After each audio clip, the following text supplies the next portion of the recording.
everybody, to the Parrot Stars podcast. My name is Alexis. I'm with Avery. Hello. We are giggling because today is the Q&A episode of our Parrot Stars podcast, and some of you wrote questions that are really funny, or lack of questions, I guess. And you'll find out. You'll find out. Oh my God, so funny.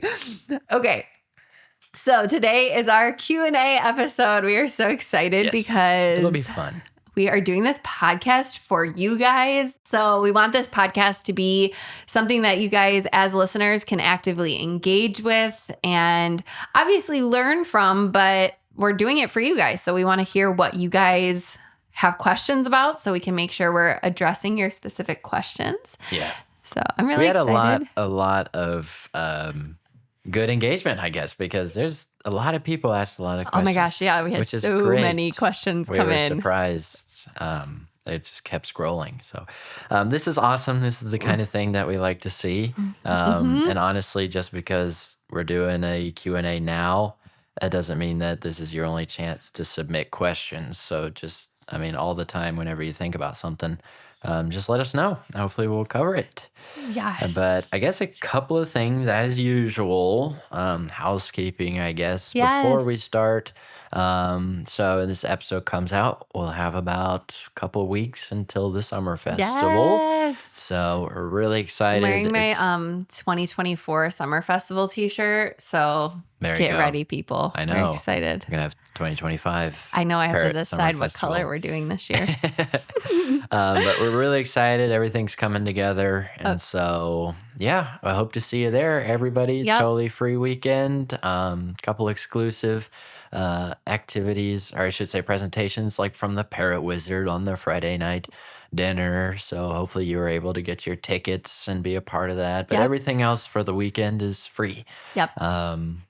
Not everything in the store, but it is store-wide sales. All the activities are free. Big sale weekend. Yes. So we hope to see you there. It's going to be awesome. Yes. So July 19th and 20th, but the sale starts on the 18th at midnight. So the whole store is going to be on sale. So for the listeners who are out of state that can't make it in, stay tuned for the sale. Make sure you guys are ready to shop before, because it's going to be like as supplies last. So especially with like the buy one, get one free toys, that's going to be limited quantity. So if you want to take advantage of the buy one, get one free toys or certain sale items that you've been saving up for. Trees. It's our biggest sale of the year. Make sure you guys are participating online or in person. Something fun that we did, we went to a elementary school block party down the street from Parrot Stars. Yeah. Which was really fun. We got to bring Hickory out and our two little green cheeks that I've playfully named Frickin' Frack, although I don't know if we're going to keep those names for them, but they are goofy creatures. Describes them pretty perfectly. They are. But yes, the weather is changing finally in Chicagoland. So we are coming off of what feels like 6 or 7 months of not so great weather.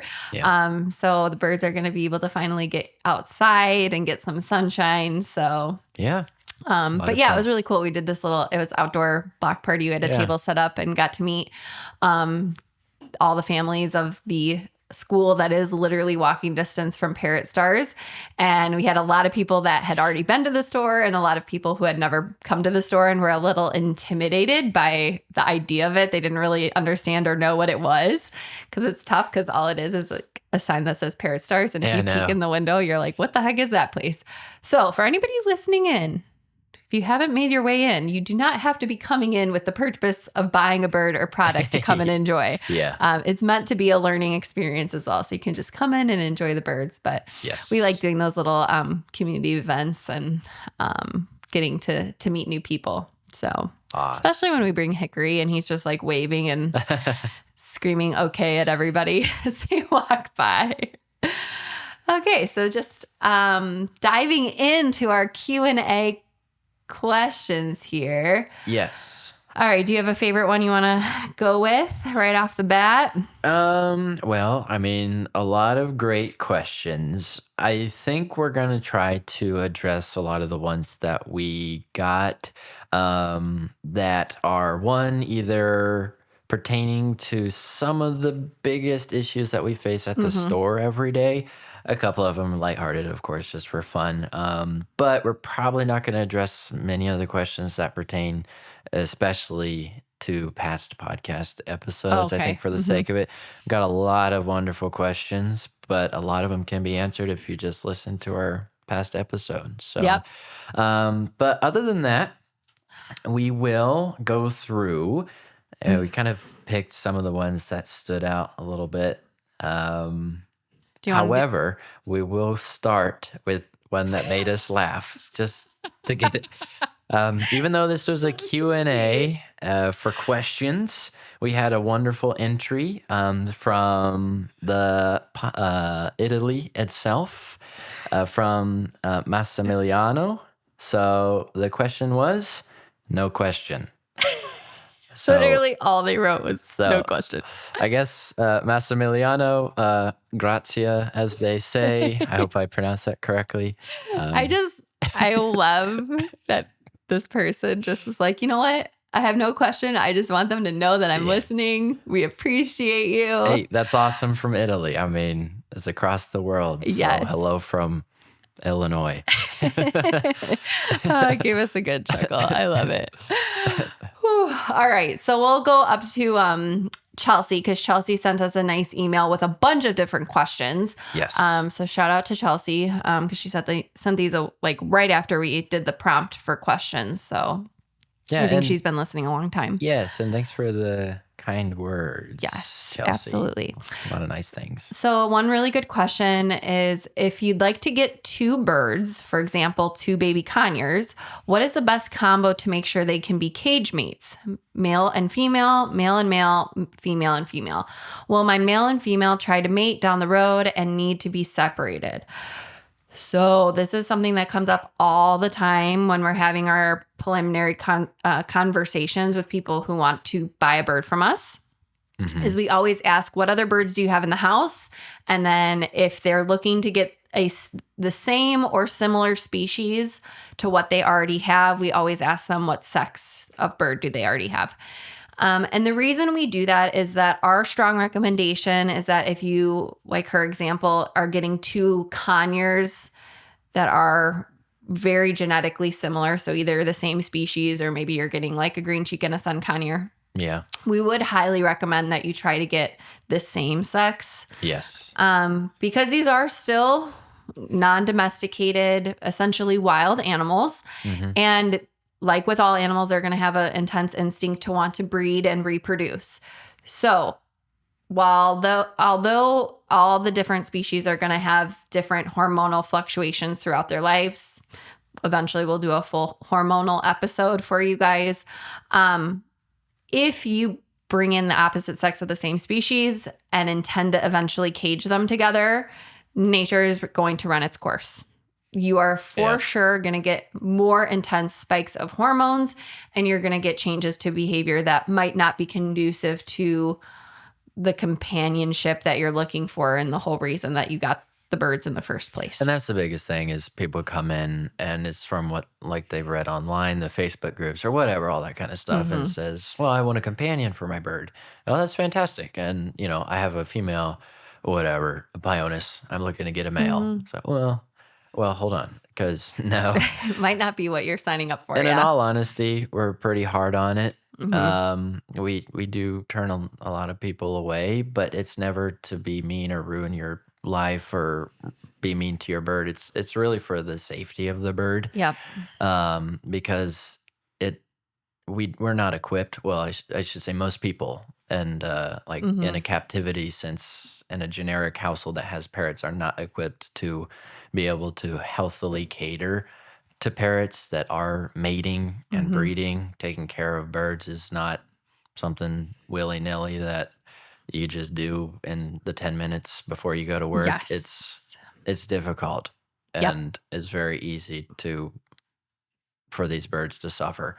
So that's the biggest reason. Yeah. And the other piece of that puzzle is that it's different than our domesticated cats and dogs, where we would have a lot of control over making a decision when you would have a litter of puppies or kittens, and then if they're going to have any puppies or kittens after that. So sometimes people will like have a litter for the experience, which we hear all the time, is people want the experience of their birds having babies. Yeah. They'll raise that one clutch of babies, and then that'll be it.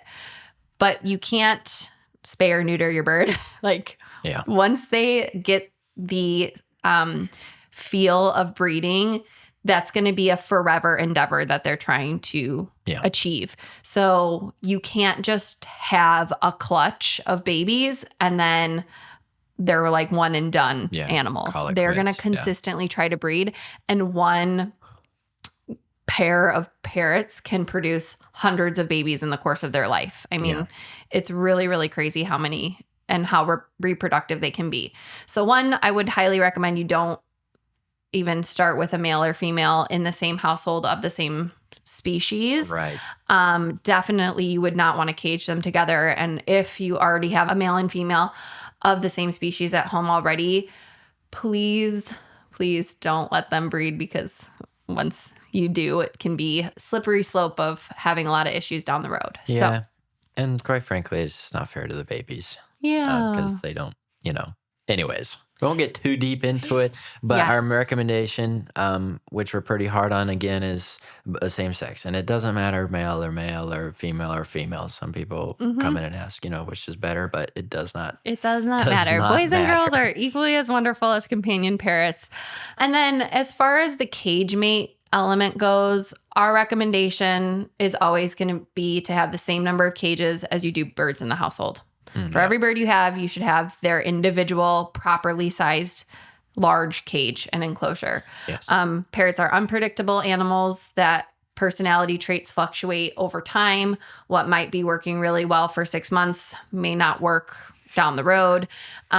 So you always have to have that backup to be able to separate for food intake. And there's a million things and advantages to having each bird caged individually.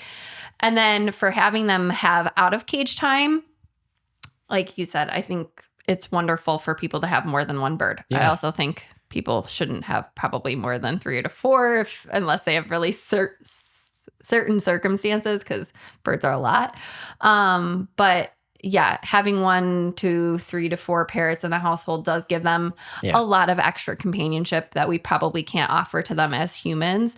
So I like the idea, but you have to do it in a thoughtful, strategic way to make sure everybody's staying safe, eating the right amount of food, and that you can functionally give them the right amount of socialization and training as the human. I know we spent a lot of time on this question, Chelsea. Thank you. But just one more thing about the question you asked is if you kind of in mind when you typed it out is if you plan on getting 2 birds at one time. That's another part that we do kind of have a policy, if you will, on is we would only go with 1 at a time. And again, it is kind of for what, despite your past bird experience, what you're kind of capable of, because we do have babies, some of which are pretty young.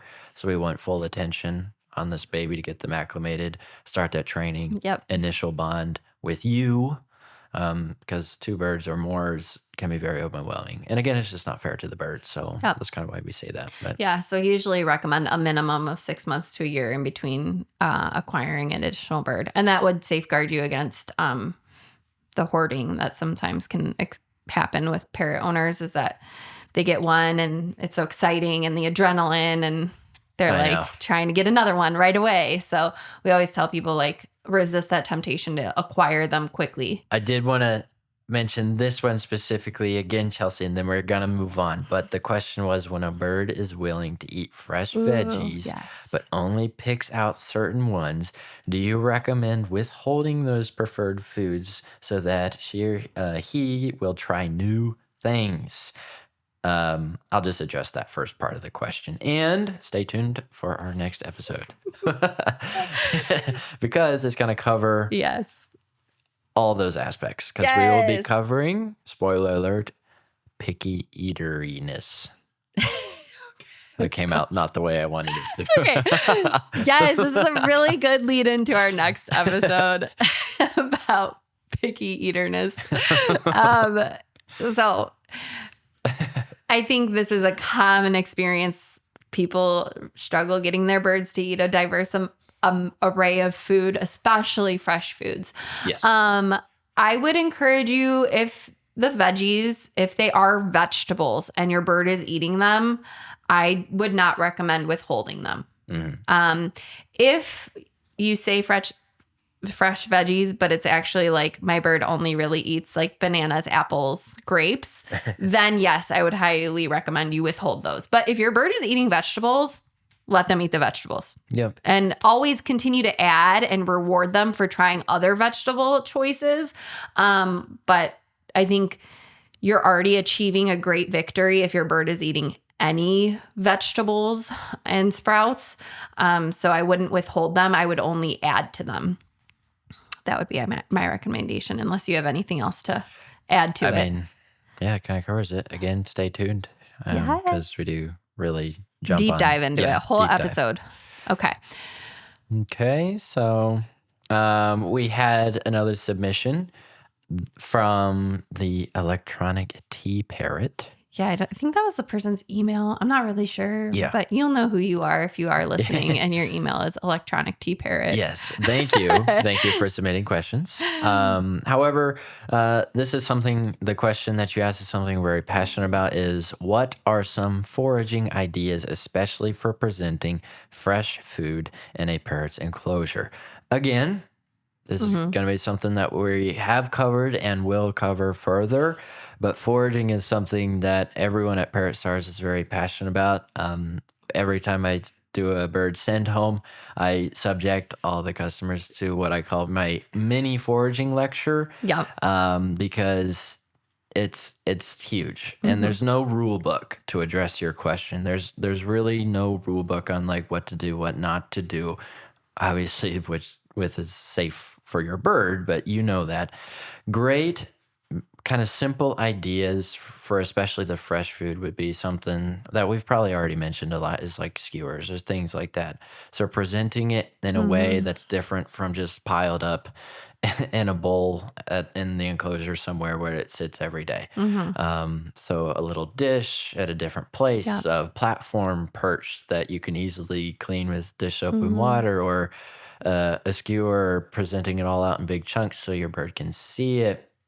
If your bird is out and about in the house and you want a more social setting, if you're hanging out maybe on a tree where you hide different pieces, different places, just don't forget about those pieces, that kind of thing. Yeah. So. Yeah, I think there's so many cool, fun things that you can do for making foraging fun for your parrot. So yeah, and you did a whole education class about foraging. So yeah, guys, keep in mind that we have that full free education class series happening once a month, every month at Parrot Stars. We live stream it on Instagram. It's usually like the third to fourth Saturday of each month. And that was an entire hour-long class with really actionable examples of foraging.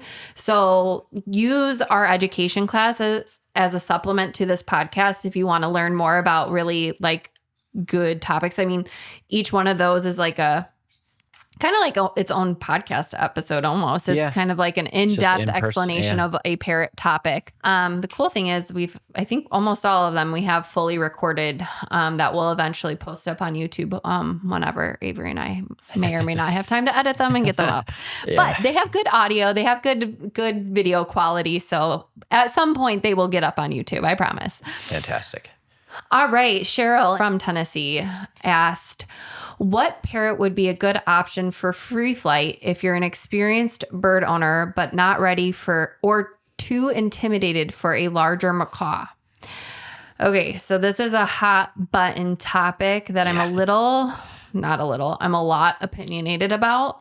So I'm very, very apprehensive about people doing Freeflight, outdoor Freeflight. I am a huge proponent for having your bird fully flighted, training recall, 100%, allowing them to fly freely indoors. But, and this episode and our Mythbuster episode kind of go hand in hand. Yeah, I guess. But there are two things that I have to really remind people about, which I don't think is represented well enough on the online community about parrot ownership and free flight, is that one, conditioning parrots for outdoor flight can take years of positive reinforcement training, but then also the musculature that they would need to be able to free fly without it causing a ton of stress on their body, but then also turn, land, speed up, slow down, but most importantly, evade predators. Yeah. So everything about a parrot screams prey animal, and it says, eat me. There's nothing that would intimidate any falcon or bird of prey from being able to target a parrot as a free lunch. And it'd be really, really unlikely that anybody would be able to get their bird conditioned well enough that it could functionally outfly a predatory animal. Right. That's number one. Number two is, especially in Tennessee, you are in tree land where you have very, very poor line of sight, and it'd be almost impossible to find a spot that would be large enough where you weren't, if your bird flew off in one direction, you weren't going to lose them in a tree line somewhere. So I will say there are very small and very successful free flight groups that do it in a way that is with years of practice and apprenticeship and true deep understanding of positive reinforcement training. And they go on specific free flight trips to the middle of nowhere, Utah, where there literally is not a tree for miles upon miles upon miles. Right. Chance of a bird of prey being in the area, very, very low. So I kind of like also put that little asterisk on it that like I'm not 100% opposed to it if it's done in a very, very specific way.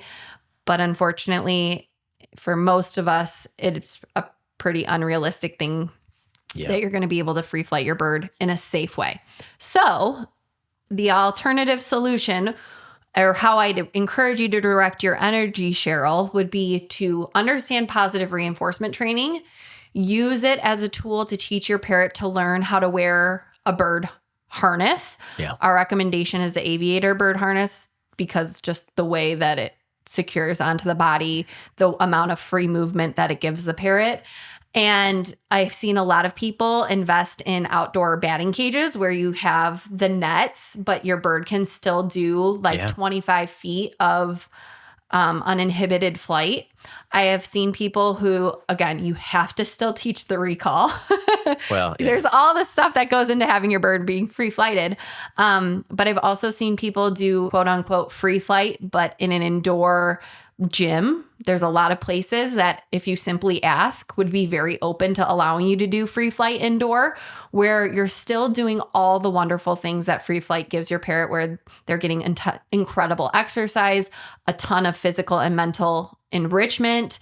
It's a new novel experience for them, but you aren't competing with the potential like sightline issues where your bird could fly off into a tree and you lose the ability to see or hear them and their ability to see or hear you.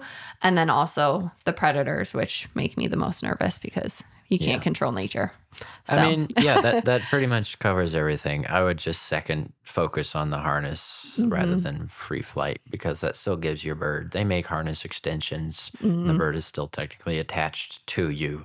So you never have that underlying anxiety of, oh God, what if something does go wrong? Because free flight is so risky. I mean, in the grand scheme of things, I haven't been in this too long to have solid, concrete, 100% opinions. But just that instinct that I have personally is still...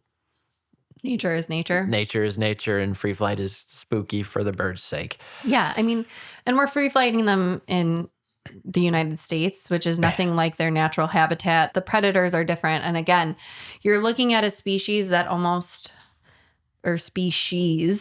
of birds that almost never fly alone.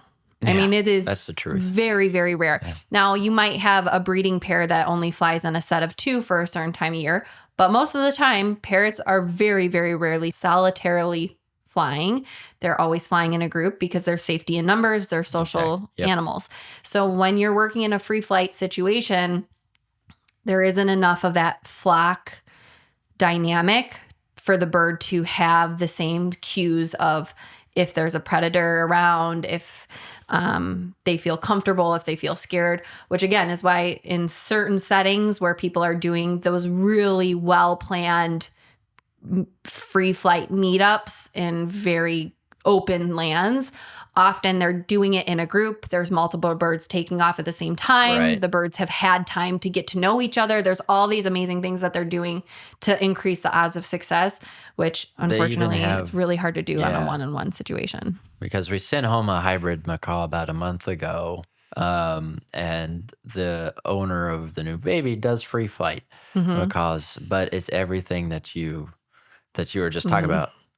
So they do full groups. It's in a place somewhere in California that has 0 trees within like a certain number of miles. Predator, they actually do research tracking of the number of occurrences. Yes, that's a good point. All their birds have the GPS trackers sewn into their tails. It's in a flock. They don't just go out on a Saturday willy-nilly and for the first time say, okay, other birds are around. My bird flies to me in the house. It's going to fly to me after it flies a mile outside. But anyways, you get the point. So hopefully that kind of helps out. I know you said specifically what parrot would be good rather than a large, in quotes, intimidating macaw.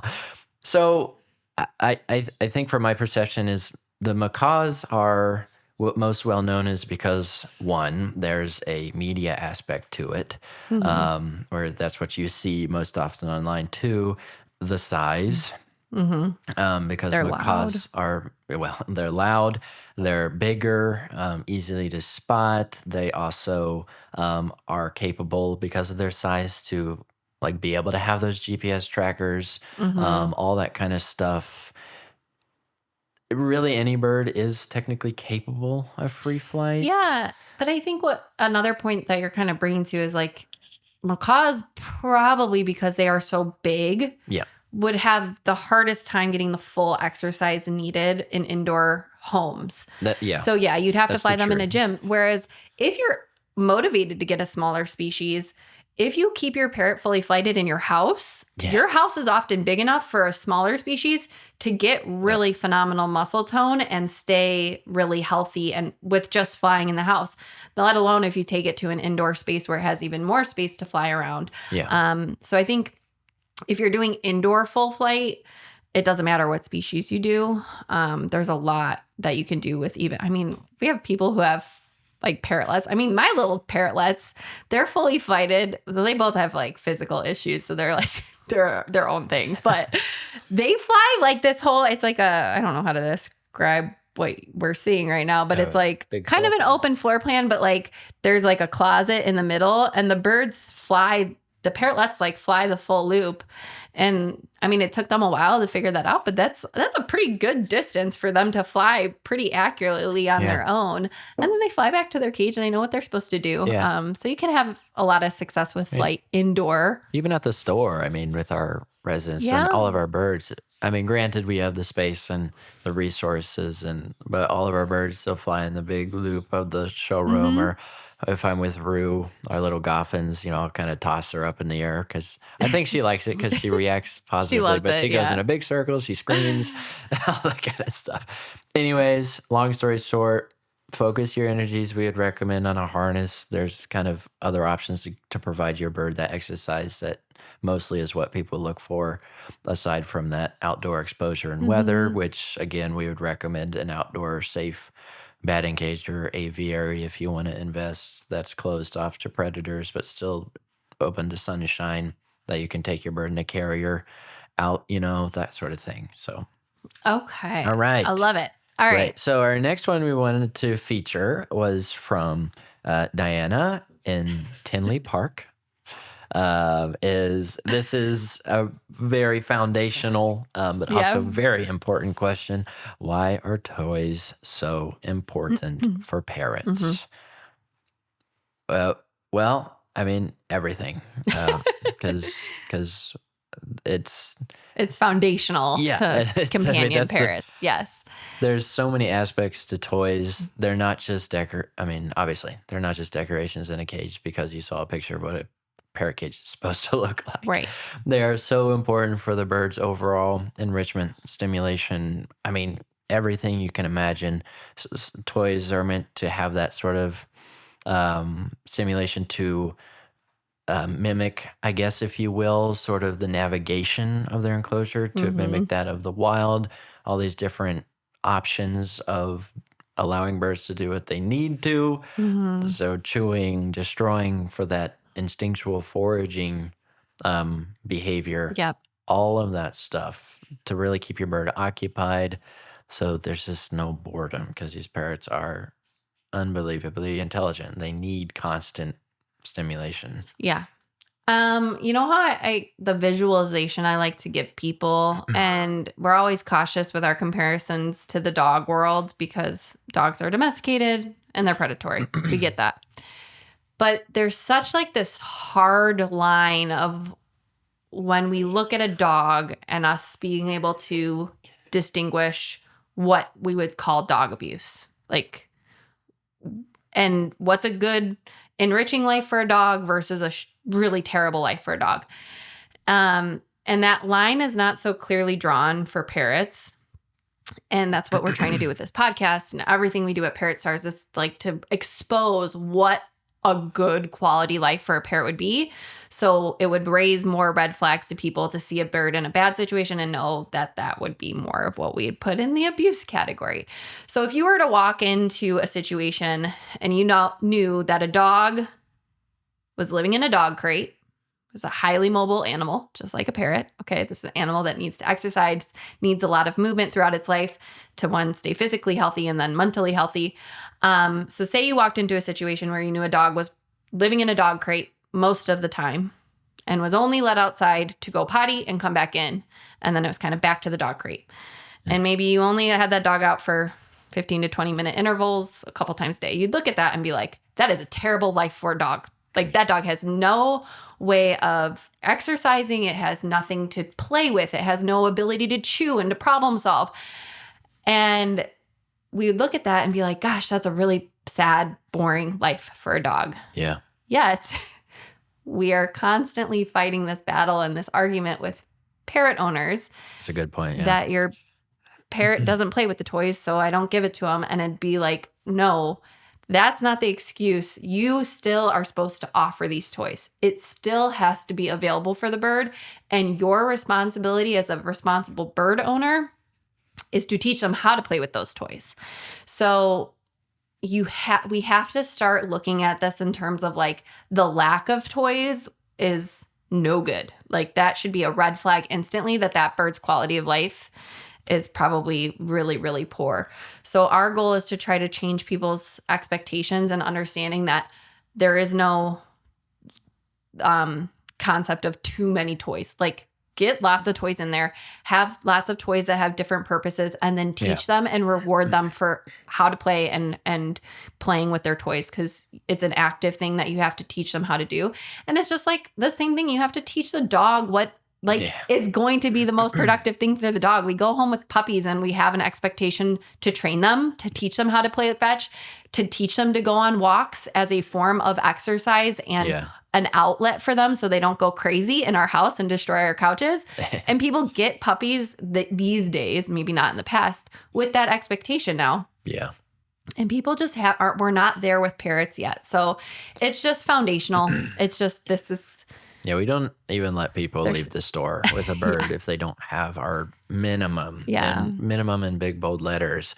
And like you said, I mean, sometimes it is kind of upsetting because it is a really big battle that we have. It's like, well, we shouldn't have to argue with providing. It should be that, yes. It should just be like understood at this point. Yeah. But still, I mean, we're not trying to tear down anybody, but it's just something that we wanted to become a standard because it's not really optional. Yeah. So I guess, Diana, to answer your question, why are toys so important for parrots?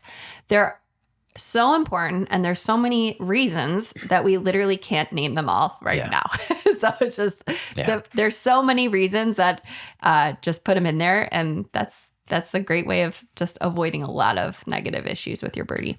But to end on a positive note before we move on, though, there's so many different, like what we mentioned, there's so many different types of toys that you can cater to different aspects of your bird's life. So the foraging puzzles cater to what's most important for parrots is their critical thinking and problem solving, but also the chew revenue. So the safe woods or the leathers or things that are not hazardous to parrots, all different kinds. And we have a quadrillion number of toys that we make sure are all safe for parrots. For sure. All right. So, Lori, you're so funny. Yeah. Lori submitted 1, 2, 3, 4, 5 questions. Yeah. And part of our, 6, 7. Yeah. 1, 2, 3, 8. Lori, you're making us freaking laugh so hard because so part of like this questionnaire, you had to put in where you were from for each question. And so for each of her questions, for the question, where are you from? She wrote 20 minutes from Parrot Stars. Next one, close, but not close enough. Next one, nearby. Next one, ... Next one, yeah, me again. I haven't moved. Next one, my couch. Literally, haven't moved. And then, oh my God, it's so funny. I was reading through these yesterday, like, this is hysterical. Did you write this last one like later on? Or because you said hi again? Hi again. So, oh my God, you guys a lot are of killing great us. questions though, Lori. She did have great questions. They were worth her funny commentary about where she was at. I mean, if we could kind of go down the line, not in depth answers, but yeah, I love this because I'm pretty sure I know which Lori this is. Or spare last names for privacy, but she said, "Do you have a parrot community for customers?" So, yeah, we're trying, Parrot guys. Stars community. Follow our newsletter. Be a part of our educational classes. Come to the summer festival. Listen to the podcast. Yes. I don't know. You don't need to buy a bird. You don't need to have a bird. I think the top 2, if you're looking for like an in-person connection, would be our free educational classes because you do not have to pay to show up to those. Now you do have to register because we can only hold so many people. But that Saturday that we have those education classes, a lot of people are in the store. And it's just like really nice. People are willing to chit chat. They've already committed the amount of time that they're going to be there for the day. So nobody's running in and out the door. So if you're looking for other bird owners to connect with, those free education classes for in-person are really great. Like you said, the summer festival for in-person is undeniable. I mean, you could find endless amount of people that would be willing to chit chat with you about how much you love your bird. And hopefully you can connect with. We have not... Well, mostly because we're just busy. I hate to say that, but we're pretty darn busy to do any kind of meetups. So for eventually, maybe we can do some sort of like once a month or bi-monthly like community meetup where we just like have people come in and hang and talk about their birds. Yeah. But we don't do it with people's birds just because of how strict we are with disease testing and everything. Yeah. But for online community, I think the best way to do it is just follow us on social media, engage in the comments. I know that's like maybe not the most appealing way, but you can connect with a lot of other bird people. I know that we on our Instagram follow a bunch of really, really good bird accounts, and a lot of those bird accounts comment our stuff. So if you're looking to like, how do I find other really fun bird owners, just like go to the ones that we followed, because we really only follow pages that are like really fun and like we really like, and we think they're taking good care of their bird. And then maybe one day we'll start kind of like an online community, but we'd have to have a mediator for that to make sure that like there's no false info being put out there. And unless somebody is willing to do that mediating for us, I can tell you, Avery and I don't really have the time to do it. So maybe one day we'll get there, but twice a year now we're going birding with the Parrot Stars community. I got to plug that. I can't forget about that. Okay. So come to a birding event. We'll have them in probably May and October of every year. I thought this next one would be kind of fun. I mean, we can skip it, but about the credentials? I mean, we don't really talk about that. We don't have to. Well, okay. She said, tell us about the credentials, qualifications of the staff at Parrot Stars. So for Avery and I, for this podcast, I mean, we both have biology degrees and have committed our lives to helping animals. So that's about we're kind of like in it for the long haul as far as the helping animals aspect of our careers go. I can't imagine I will do anything but that for the remainder of my life in some capacity. And hopefully with parrots, because they have come to be my main primary focus for everything that I've done so far. I feel like I've committed to them now forever. But for the other staff members, I mean, we all have kind of different backgrounds. Yeah. I think that's what makes it's kind of like our the common, team really nice. The common purpose of just the birds. I mean, obviously, we all share this for the parrots with Parrot Stars. Yeah. But that is nice because there's a lot of different backgrounds. So one of the staff actually has, how many birds does he have? 6? 1. Yeah, 1. How many birds? 6 yeah, or at 7? least I think it is. He has a lot of birds. Sometimes I forget about that. And it was so funny because he okay, so before we hired Juan, which Juan has been a blessing. He helps so much. But he came in to adopt one of our old conures that we had available for adoption. And I had seen him in the store before, and I knew he had a couple birds. And we're like, man, we don't like to sell or adopt out to people who already have a lot of birds. And when you hear Juan talk about his birds, I know. I mean, they are him and his sister. Yeah. They this is their world. Yeah. Like their commitment to those pets is undeniable. I mean, he talks about them like they are his family. I know. And no good luck convincing him of otherwise. Like those birds are going to be with him for as long as he is there. And he does all this work to make sure that their enclosures are nice and all this stuff. So I guess the credentials is that all of us are incredibly strong parrot lovers. But everybody has a little bit of different background. We have some people with biology majors that can speak a little bit to the science and conservation element. And then people who have just acquired the lifetime of experience over time. I mean, especially like Maria and Diana, who have been with me for many, many years now. I mean, they just have such strong animal instinct. They're incredibly good and talented at reading the body language of the birds. They're really phenomenal, especially with our boarding birds. I mean, I think the whole staff is, but they're really, really good at pinpointing what's the baseline normal for a parrot that's only been there for one 24-hour period. Yeah, so 100%. I think that's kind of the nice thing. And Lori also had a question about the boarding experience. Is we're specifically trying to acquire teammates that have that ability to kind of see those moments where a parrot is doing really well or something's a little off, or being able to read the customers and know okay, this is a really well-intentioned person. Maybe they're not doing everything 100% the way we'd recommend, but we're willing to invest in them and teach them. So that's really what we're looking for with our little team. And yeah. I'm really grateful because everybody works really hard because it's a freaking full-time job. Yeah. Bring it up, Lori, because we're working on and we'll be putting on our website the kind of meet the staff. Yes. And so we're going to have a fun profile of all the great people that do work at Parrot Stars and a little bit about them so you can kind of get to know. And we're also going to be doing a because I guess they can be the staff, our resident section as well. Resident parrots, yes. So, I'm which we've so glad already you mentioned that. I totally forgot. Started via social media of Meet the Residents, but we're going to try to get them on our website eventually as well. Yes. So very, very brief teaser. We're eventually probably going to move our website platform. And so we have a lot of things in place for kind of growing the personality of the website. So it has a lot more resources to learn about Parrot Stars, more so than what we currently have up there.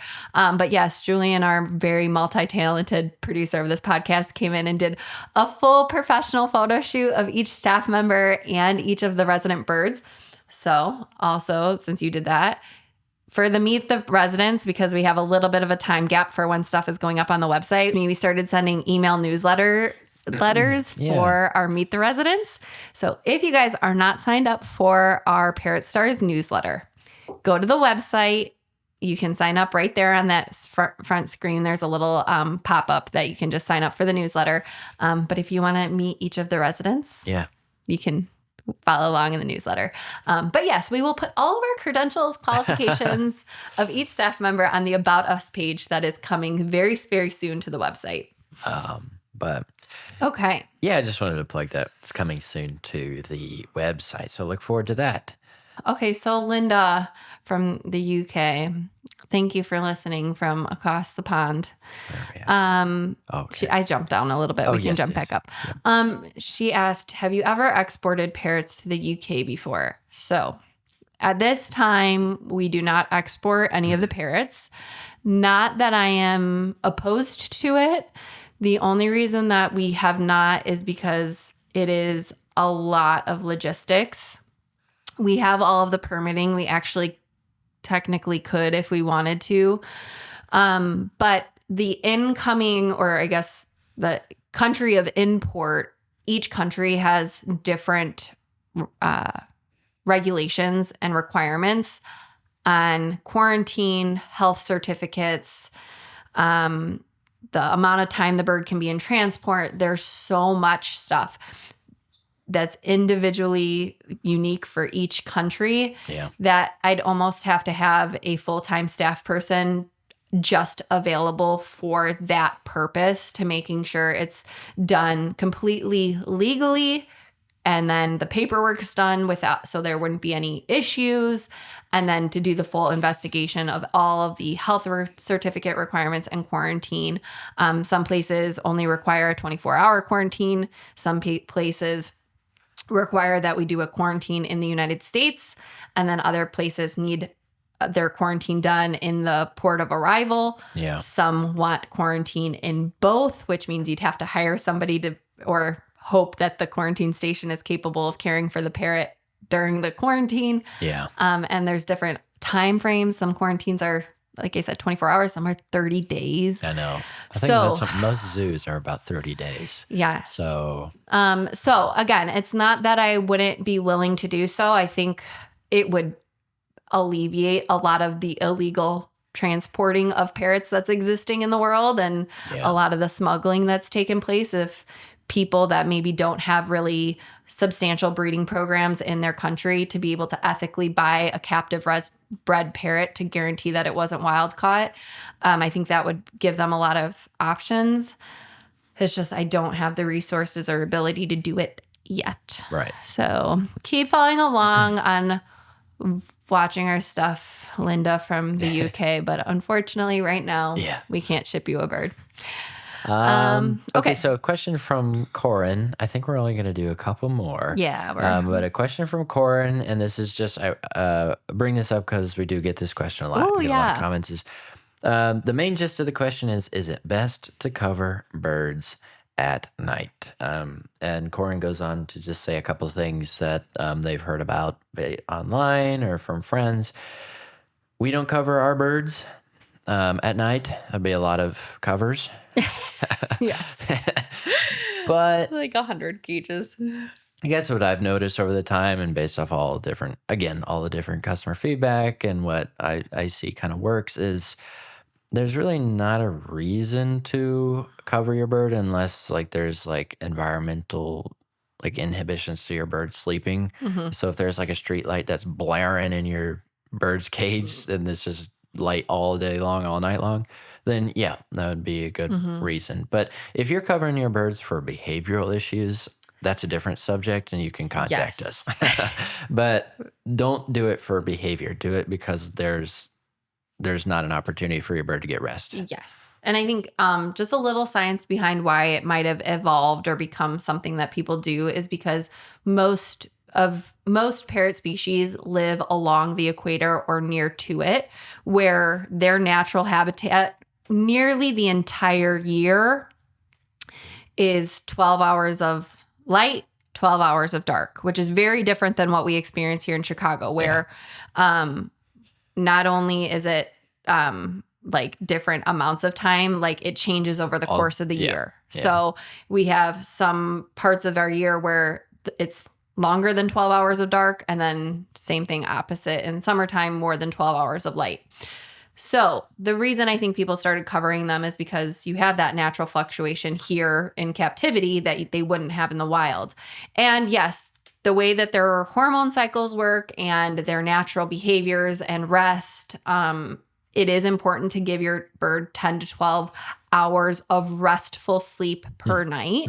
So you have to evaluate your home and where your parrot's cage is located. So I also recommend keeping your parrot in a living space where you avoid the out of sight, out of mind issue of your bird's in a different room. Life gets crazy and hectic. Bird is not getting the attention that it needs. I like having them in my living room. But Andrew and I wake up really early and we are like pretty much in bed by 9:15 at the latest, about 99% of our year. So our birds are getting like a pretty solid, they go to bed on time. So we don't cover them. Now, if we had a lifestyle where we were up significantly later than that, where the TV would be on past 9, 10 o'clock, or for example, if we weren't waking up and like either going to work or, I mean, I don't really do anything in this main part of the house until about 7 or 8 o'clock. So the birds still get their 10 to 12 hours. Then I would say if that was not our lifestyle, I would go ahead and cover them just to make sure that they were not getting that visual stimulation from us. So so it's plain and simple. There's no right or wrong way to do it as long as your environment is conducive to your bird getting a restful night's sleep. Yeah, 100%. Okay. Alrighty, I think to wrap up our Q&A episode, we had a question, our last one, from Genevieve. So this is the Genevieve that will be coming to our summer festival. So thank you so much, Genevieve, for submitting a couple questions. But for time's sake, we're only going to address one. But Genevieve asked about cockatiel behaviors and how can you avoid your cockatiel landing on your head. So we wanted to bring this up, not specifically for the head, even though that is a very common thing that we hear a lot from a lot of parrot owners, but just kind of landing in places in general, other than kind of your arm or hand for recall. And bottom line is, of course, positive reinforcement training. So I figured we could end the Q&A off of positive reinforcement training because it's what we talk about in every single probably conversation we have and during the day. I think if ever there was like an AI way of what my auto generating the words I say most in my life, it's would like probably be it's like your my dog's names. Spotify Wrapped. It's like how many minutes did you say? There is. Oh God. Man. Julian's gonna do a AI of this podcast, and positive reinforcement will have been said over 1 million times. Yeah, we're in like the top 0.01% of positive reinforcement training mentions. Oh my gosh. Okay, sorry. Anyway. Anyways, but that's kind of a long story short, Genevieve, because it does take time. And a lot of people do get frustrated because it takes a lot more time than what we as people want to kind of deal with or admit to. But parrots are going to be parrots. And if you reinforce, in quotes, negative behaviors or less desirable or unfavorable behaviors, they will, because you subconsciously reinforce that, they will kind of stick to that. Yeah. That's not meaning that you're screwed or like you can't fix it. I mean, through positive reinforcement training, you can mediate those behaviors, redirect to more positive activities, but more specifically to the head or to an undesirable location is one, just you cannot react. I mean, you got to stay silent. You're not drawing attention to that behavior. You're not saying, no, don't land there. No, get off my head. Don't, do this whole hand thing. I guess you can't really see it if you're not watching, but try to get the bird off. Just calmly, slowly. Don't mention anything. Don't say nothing. Take your bird off.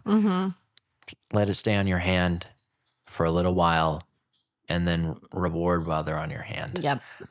That's really the best way to avoid the head, because the head's just not, there's no reason for that. Yep. And again, I think I'll just plug the previous episodes of the podcast and our education class, because I just did the education class, how to avoid the one-person bird. And that kind of goes into that, where you have a one bird that maybe is highly motivated to go to someone or flies to someone in an unfavorable way. So plan your interaction of positive reinforcement training before you open the cage door. It is not a failure on your bird. It is not the bird having the negative behavior. It is us not catching the moment before it happens, or in the past, we've not been ready to reinforce all the times the parrot didn't fly to the head. Yeah. It's very easy to focus in on all the times the parrot did fly to the head, and then we've completely ignored the other 75 times the bird flew to the appropriate spot. So running theme of training and everything that we're recommending through all of our training episodes and classes is be very mindful of yourself and plan how you're going to react to specific behaviors before you start that socialization interaction with your companion parrot. Right. And that will help you catch yourself in the moment or stop the behavior before it even happens, which is going to resolve a lot of the negative stuff you're experiencing. Yeah, you also said I don't want to have to lock the bird up in the cage all the time. And I mean, no, you don't have to. But that cage or enclosure is a great medium tool where your bird feels comfortable, but in a controlled environment where you can focus on those more positive, such as stepping up on the hand rather than you opening the door of the cage.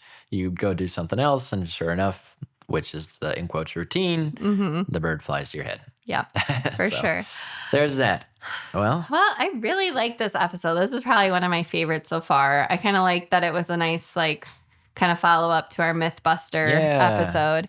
And it just gives us more content and ideas for what our future topics can be throughout the next couple seasons. Yeah. So thanks for the engagement. And Massimiliano from Italy, if you have a question, we'd love to answer it for you. But we appreciate the engagement. Okay. So.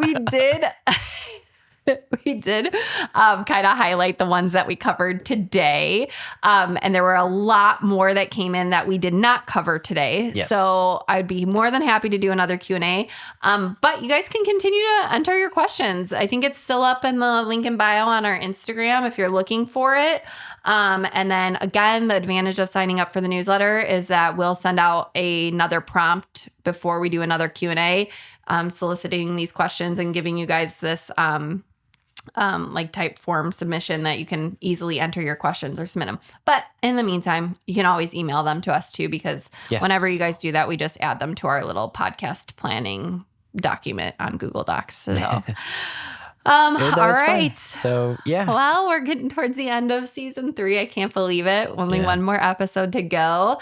We'll take a short break post summer festival for a little R&R, and then we will deep dive right back into season 4 for you guys. So little short break for us to recover from summer festival exhaustion, and then we'll get right back to podcasting. So, and we try to, we have to record them in advance, but we try not to record them too far advance so that we're staying kind of relevant with what's happening. So, all right. Well, thank you, everybody, for listening in. As always, we do this podcast kind of out of pocket. We don't have any sponsors currently. So the best thing you could do for us to help us eventually grow to maybe a point where we could have sponsorships and produce even more episodes for you guys is to review the podcast, especially rate it, share it, and download it. If you can try to do all 4 of those things, the more exposures we get, the more downloads we get, and the more our audience grows, and then the way the algorithms work will be recommended to more listeners over time. So it is really, really important to us. If you guys can do that, we really, really appreciate it, because we love making this podcast and we want to continue to be able to do it for you long term. So if you can do us a favor and give us a rating and review, that'd be fantastic. Yes. And thanks to those who are already rated, because we have great... Right now, knock on wood, we're at 5.0 stars. Okay. So, and that's the max. So let's keep it that way. But we always appreciate your feedback. So thank you so much. All right, guys. Well, Avery, go ahead with our... Yes. As always, to wrap it up, be kind to your parrot and it will be kind to you. All right. Thanks, everyone.